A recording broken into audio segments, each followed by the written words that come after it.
მაშინ და რაღაცებს ლაპარაკობ, შენ ვაფშე ნორმალზე ხარ? შენ ხარ რა ვარ შენ? მეორეჯერ ამას გადამასხავ და თავს გაგიტეხავ, ვაი. შემთხვევით იყო კაცი სპეციალურად. არა, უზრდელობა რომ მოიწესა მაგაში ორი აზრი არა. მათ შეურაცხყოფის გული. და შენ რომ მართალი იყო, მე გეტყოდი რომ მართალი. ხარ შენ? ნუ შენ ყოველთვის მართალი რანაირად მე მართალი ვარ, იმიტომ რომ შენგან გასხვავებით, მე ტვინს არ ვუბურღა ვიღაცას.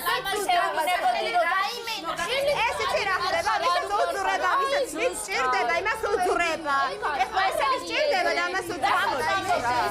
მე შენ ხედავ რეალურს, რეალური შენ თვითონ არ ხარ გოგო, ვის ამბობ სტრატეგიებით მოწ